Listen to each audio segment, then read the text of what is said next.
Hi दोस्तों, welcome to Blue Pen Blue Marker. Again we are here this time to explain the set of 5 questions for class 12th. Very important for from the examination point of view. अगर कहा जाए तो हम कह सकते हैं दोस्तों, ये जो 5 क्वेश्चन हैं बहुत ही इंपॉर्टेंट है एग्जामिनेशन पॉइंट ऑफ व्यू से. हम लोग करते हैं इसको, आप भी देखिए कि ये कितना इंपॉर्टेंट है. ठीक है, शुरू करते हैं.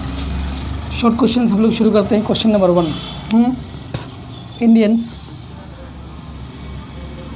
Indians are quick learners of English. Indians are quick learners of English. Explain. Okay, कह रहा है कि इंडियंस जो है वो इंग्लिश को बहुत जल्दी सीख लेते हैं. इसकी आप व्याख्या कीजिए, कैसे सीख लेते हैं. ठीक है, अब हम लोग क्वेश्चन नंबर 2 के बारे में बात करते हैं. ठीक है ना. when and how the snake come out of its hole. कहता है कि कब और कैसे जो सांप था वो अपने क्या बोलते होल से, अपने फिशर से, अपने दरार से बाहर निकल करके आया था. चलिए हम लोग क्वेश्चन नंबर 3 के बारे में देख लेते हैं. हम लोग सबका आंसर आपको देंगे, लेकिन पहले एक तरफ से 5 क्वेश्चंस पहले हम लोग लिख लेते हैं. हम थर्ड की तरफ हम लोग बढ़ते हैं. Y did the author consign his newborn to the flames. Question पूछ रहा है कि किस तरह से ऑथर ने अपने जो उसका जो नया बच्चा पैदा हुआ था उसको आग के हवाले कर दिया. ठीक है, हम लोग इसको भी देखेंगे. हम लोग बात कर लेते हैं क्वेश्चन नंबर 4 के बारे में. Question 4. How did Sebi's father react to the teacher's complaint.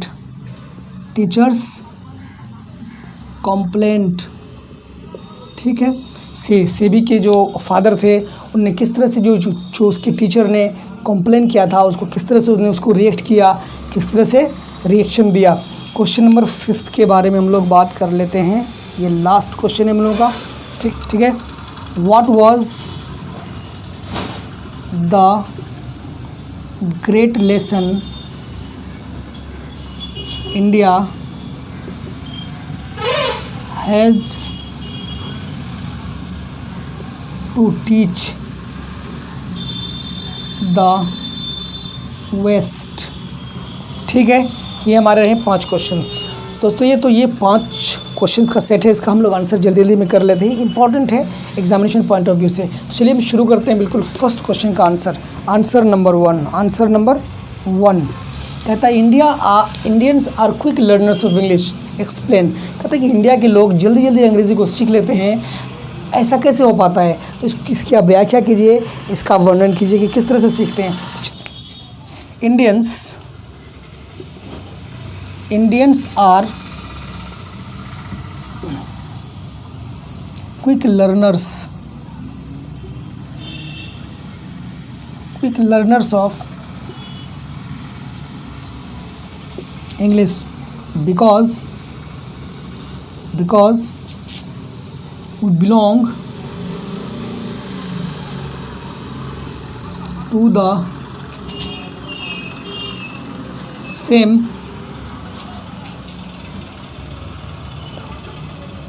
Indo-European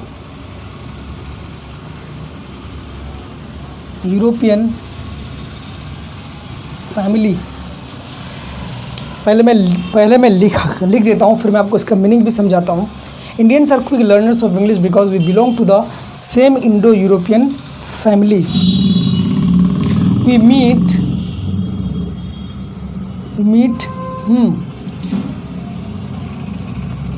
people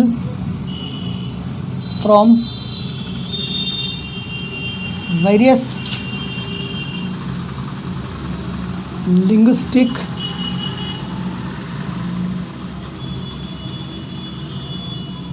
background. Thus, we prefer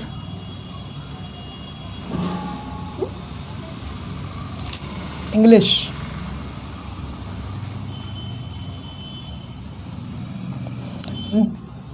Educational,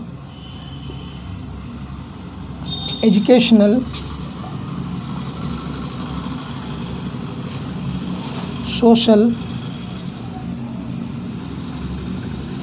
political, and official spheres.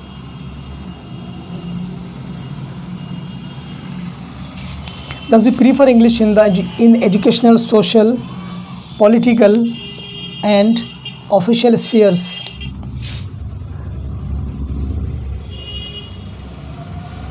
Globalization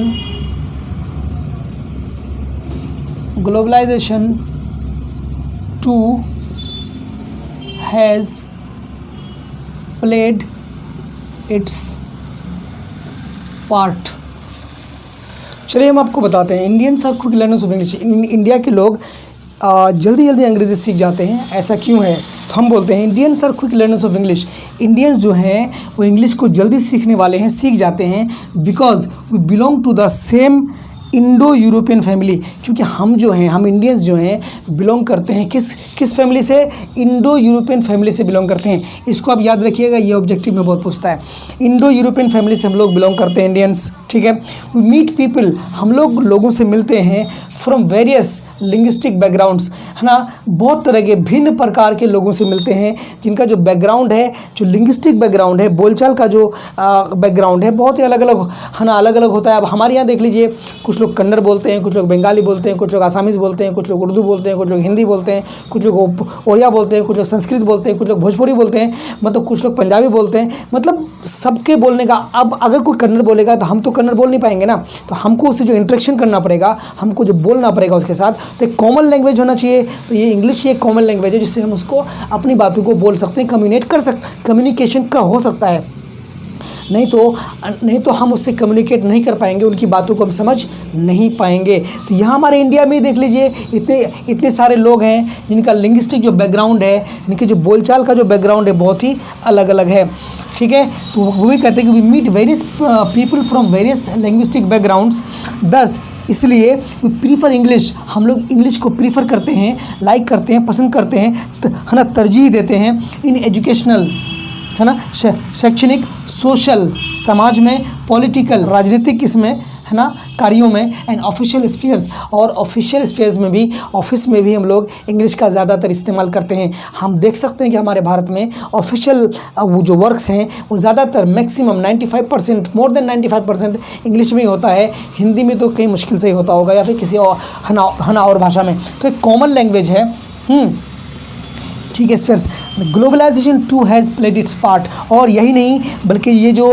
वैश्वीकरण है, वैश्वीकरण की जो नीति है, इनने भी बहुत बड़ा रोल अदा किया है अंग्रेज़ी, भारतीयों का अंग्रेज़ी बोलने में।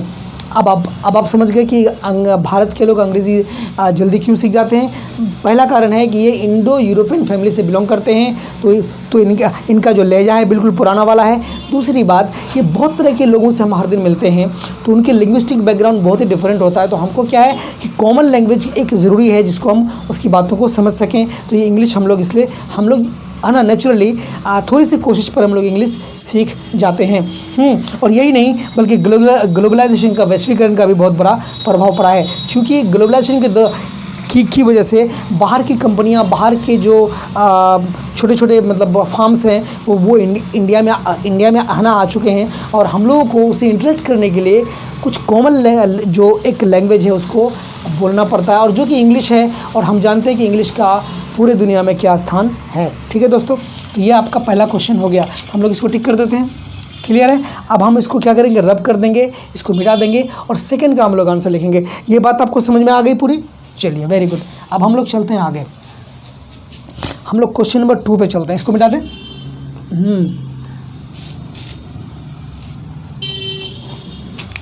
Answer number 2, okay. When and how the snake came out of its hole? तो हम लिखेंगे द स्नेक केम आउट, ये ए है, came out of its hole because of intense heat.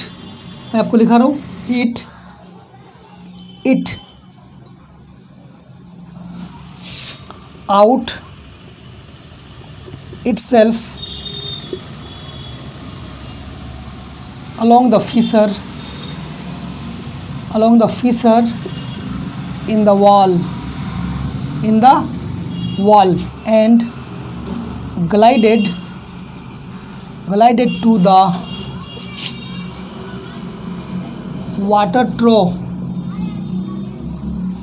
to the water trough to quench its thirst।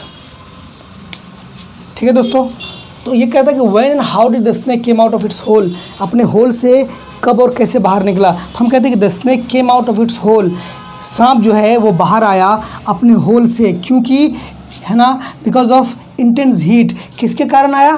काफ़ी गर्मी थी, बहुत ज़्यादा इंटेंस हीट था, बहुत ज़्यादा गर्मी थी, इसलिए वो सांप अपने होल से, अपने छिद्र से, अपने सुराख से बाहर आया। इट पुल्ड, ये अपने आप को खींचा, आउट बाहर निकाला, इटसेल्फ खुद को, अलोंग द फिसर, जो फिसर में ना जो होता है दरार, जो दीवार में जो दरार था उस दरार से होकर के उसने अपने आप को क्या किया, बाहर निकाला। Along the fissure in the wall, जो वॉल में, दीवार में जो हमारा दरार था, उस दरार से होकर अपने आप को खींच कर वो बाहर निकाला। एंड ग्लाइडेड, और फिसलता हुआ, है ना, and glided to the water trough, और वो फिसलता हुआ कहाँ पहुँच गया? वाटर ट्रो के पास, पानी के बर्तन के पास। टू क्वेंच इट्स थर्स्ट, क्या करने के लिए पहुँचा? चूँकि गर्मी बहुत थी तो सांप अपनी प्यास को बुझाने के लिए वाटर ट्रो तक पहुंचा। फिसलते फिसलते कहाँ से निकला था? दीवार में जो दरार था, उसी दरार से अपने आप को वो बाहर निकाला, और फिर घसीटते हुए अपने आप को वाटर ट्रो तक ले गया, और फिर अपना प्यास बुझाने के लिए वो वहाँ पर गया। तो अब आपको पता लग गया क्यों और कैसे सांप जो है वो छेद से बाहर निकला था। बहुत गर्मी थी इसलिए बाहर निकला था, पानी पीना चाहता था इसलिए बाहर निकला था, और अपने प्यास को बुझाने के लिए वो वहाँ से निकला था, और कहाँ पहुँचा था? वाटर ट्रो तक। क्लियर है? चलिए, सेकंड भी हो गया, सेकंड क्वेश्चन हो गया। चलिए अब हम लोग बात करेंगे थर्ड क्वेश्चन के बारे में। तो हम इसको पहले रब कर देते हैं, मिटा देते हैं, फिर हम लोग थर्ड क्वेश्चन के बारे में बात करेंगे। ठीक है, तीसरा है why did the author consign his newborn to the flames, है ना। तो हम लोग लिखेंगे the author in a state of helplessness, मैंने मजबूरी। The author in a state of helplessness consigned his newborn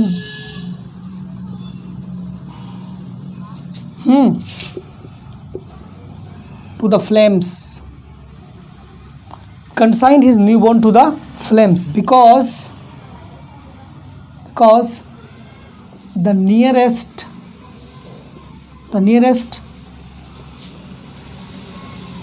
tower of silence, मैं इसको बता रहा हूँ, the nearest tower of silence was so far away that he availed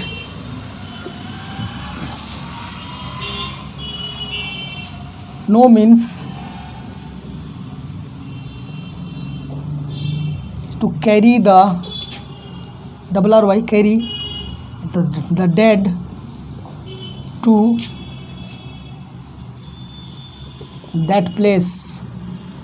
ये जो question दिया गया है फायर हिम से लिया गया है, जिसके, है ना, ये इसमें कहते हैं कि लेखक ने अपना जो उसका नया बच्चा जो था, न्यूबॉर्न था, उसको फ्लेम्स के हवाले, आग के हवाले क्यों कर दिया, जबकि वो एक पारसी था और पारसी में आग की पूजा होती है, और उसको वो क्या बोलते, आग के हवाले नहीं कर सकता। लेकिन मजबूरी क्या थी क्यों उसको किया गया। वैसे जनरली देखा जाए तो पारसी लोग अपने मरे हुए को टावर ऑफ साइलेंस में छोड़ करके आता है, जहाँ वो दफनाता भी नहीं है। वहाँ चील जो है ना, चील हैं और भी तरह के जो पक्षी हैं उसको क्या कर नोच नोच कर खा जाते हैं और सिर्फ एक ढांचा बच जाता है। तो इस तरह से पारसी लोग अपने डेड को क्या करते हैं, दफनाते हैं। लेकिन यहाँ मामला थोड़ा उल्टा है। उल्टा क्या है कि वो जो है ना सारे धार्मिक रीतियों के है ना विरुद्ध में जाकर के, खिलाफ में जाकर के इस ऑथर ने क्या किया, अपने नए बच्चे को जो डेड हो गया था, मर गया था, उसको आग के हवाले कर दिया। तो इसका आंसर है तो author in state of helplessness. वो जो ऑथर था, जो लेखक था, इन स्टेट ऑफ हेल्पलेसनेस, मजबूरी की अवस्था में, मजबूरी की हालत में, स्टेट में हालत, हेल्पलेसनेस में मजबूरी की हालत में, consigned his new born to the flames. क्या किया, उसने कंसाइन कर दिया, दे दिया अपने न्यू जो नवजात बोलते हैं, जिसको हम लोग नवजात शिशु को कहाँ दे दिया, फ्लेम्स के हवाले कर दिया, आग के हवाले कर दिया। क्यों? क्योंकि the nearest tower of silence, क्योंकि सबसे नज़दीक का जो टावर ऑफ साइलेंस था, टावर ऑफ साइलेंस जहाँ वो लोग मुर्दों को दफनाते हैं पारसी लोग, तो ये चूँकि ये जो लेखक है पारसी था, इसलिए जो वहाँ उसके घर से जहाँ वो रहता था, जो सबसे करीब में, जो निकट में जो टावर ऑफ साइलेंस था, वो बहुत दूर था। So nearest tower of silence was so far, बहुत दूर था, सो फार अवे, बहुत दूर था, that he availed no means, इतना दूर था कि उसके पास कोई साधन, मीन्स बना साधन, कोई साधन नहीं था, वो अवेल नहीं कर सकता था, कोई साधन उसके पास उपलब्ध नहीं था टू कैरी द डेड, कि वो है ना अपने मरे हुए बच्चे को ले जा सके कहाँ, टू दैट प्लेस कहाँ, टावर ऑफ साइलेंस। मतलब उसके पास कोई ऐसा मीन्स नहीं था, कोई कम्युनिकेशन का ज़रिया नहीं था कि वो अपने मरे हुए बच्चे को टावर ऑफ साइलेंस तक क्या करके छोड़ करके आ सके, ऐसा नहीं था। इसलिए उसने मजबूरी में, स्टेट ऑफ हेल्पलेसनेस में, मजबूरी की हालत में उसने क्या किया, अपने बच्चे को आग के हवाले कर दिया। पकड़ में आगे बात। चलिए, ये था क्वेश्चन नंबर 3 का आंसर। दोस्तों एक बात मैं आपको बता दूं, आंसर्स और भी बहुत अच्छे हो सकते हैं, अच्छा आप लिख सकते हैं, बट ये भी बुरा नहीं है। ये भी चूँकि 30 to 40 वर्ड्स में लिखना है तो ठीक है, बुरा नहीं है, मैं तो समझता हूँ अच्छा है। बाकी आप इससे और भी अच्छा लिख सकते हैं, कोई और भी अच्छा लिख सकता है, ठीक है। तो क्वेश्चन नंबर 3 हमारे हिसाब से कंप्लीट हो गया। अब हम बात कर लेते हैं, क्वेश्चन 3 तो कंप्लीट हो गया। अब हम क्वेश्चन नंबर 4 के बारे में बात कर लेते हैं। तो हमको इसको पहले रब करना पड़ेगा, ठीक है। चलिए सर, अब अगला बोल रहा है, four how did Sebi's father react to the teacher's complaint. कहता है कि सेबी का जो पापा था, वो जो उसका मतलब फादर था, टीचर की ने जो शिकायत की थी, उसके शिकायत पर किस तरह से उसने अपना रिएक्शन दिया, किस तरह से उसने बिहेव किया। Sebi's father very aggressively reacted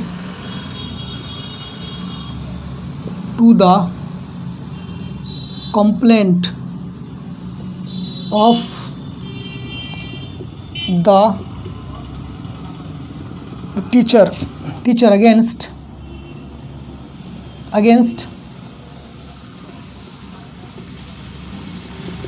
Sebi's effeminate,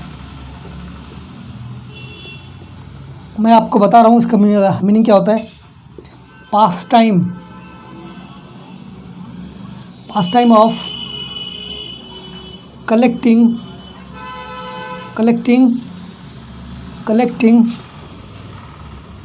God's, कद्दू, ही grabbed his son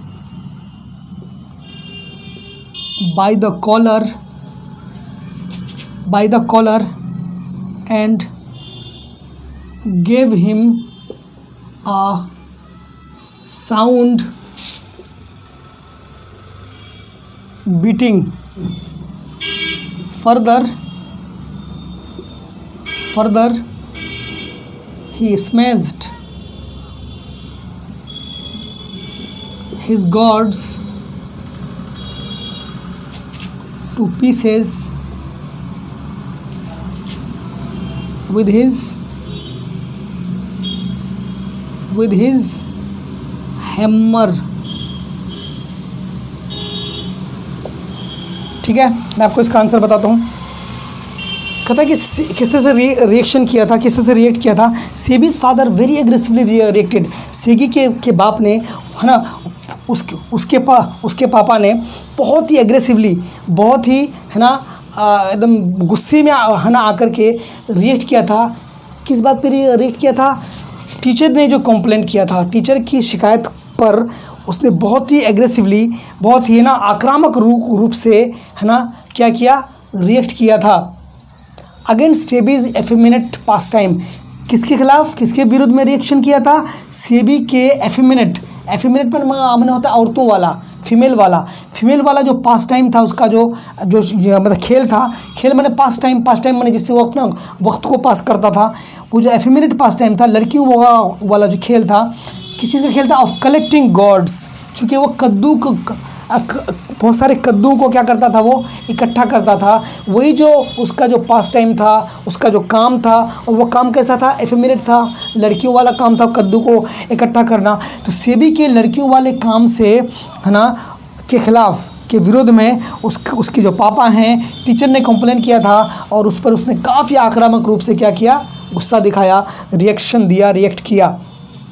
ही ग्रैब्ड हिज सन, उसने अपने बेटे को ग्रैब कर लिया, पकड़ लिया, जकड़ लिया, बाय द कॉलर, उसका एकदम कॉलर पकड़ लिया, and gave him a sound beating, और खूब मारा उसको, खूब साउंड बीटिंग, खूब मारा, एकदम थपाथप जितना मारना था सब बुरी तरह से मारा। फर्दर, फिर उसके बाद क्या किया? फर्दर या आ रहे हैं फर्दर, फिर उसके बाद क्या किया? ही स्मैश्ड, उसने चकनाचूर कर दिया। स्मैश मैंने चकनाचूर कर देना। हिज गॉड्स, अपने बेटे के कद्दू को उसने चकनाचूर कर दिया। टू पीसेज, एकदम छोटे छोटे टुकड़ों में उसको तोड़ दिया। विद हिज हैमर, अपने हथौरे से, क्योंकि उसके पापा काम करते थे तो उसके पास हथौरा था, और उसने हथौरे से उनके सारे कद्दू को, जिनको कि सेबी ने इकट्ठा किया था, बड़े शौक से इकट्ठा किया था, उसको शौक था वो कद्दू को इकट्ठा करने का। फिर क्या हुआ? उसके पापा ने सबको तोड़ ताड़ करके ख़त्म कर दिया अपने हथौरे से, और उसको खूब मारा। बात आपको पकड़ में आ गई? चलिए, तो ये था क्वेश्चन नंबर 4 की कहानी। क्वेश्चन 4 आपका पूरा हो गया। अब हम बात करेंगे क्वेश्चन नंबर 5 की। इसको हमको रब करना पड़ेगा। चलिए हम इसको रब कर देते हैं।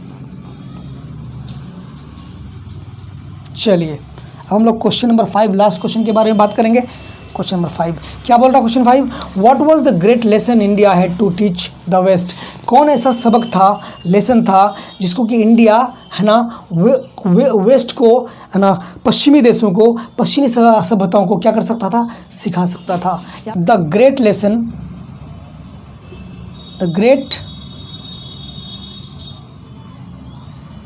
lesson India had to teach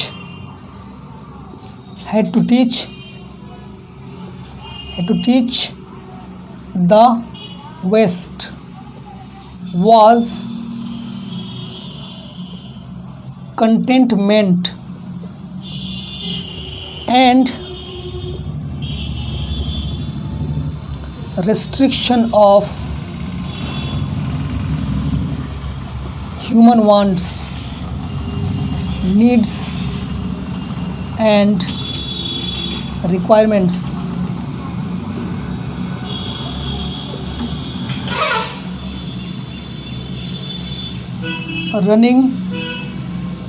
Running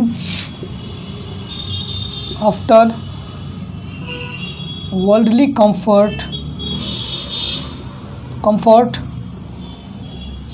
was a sheer wastage of real enjoyments of one's life. चलिए हम लोग देख लेते हैं एक बार।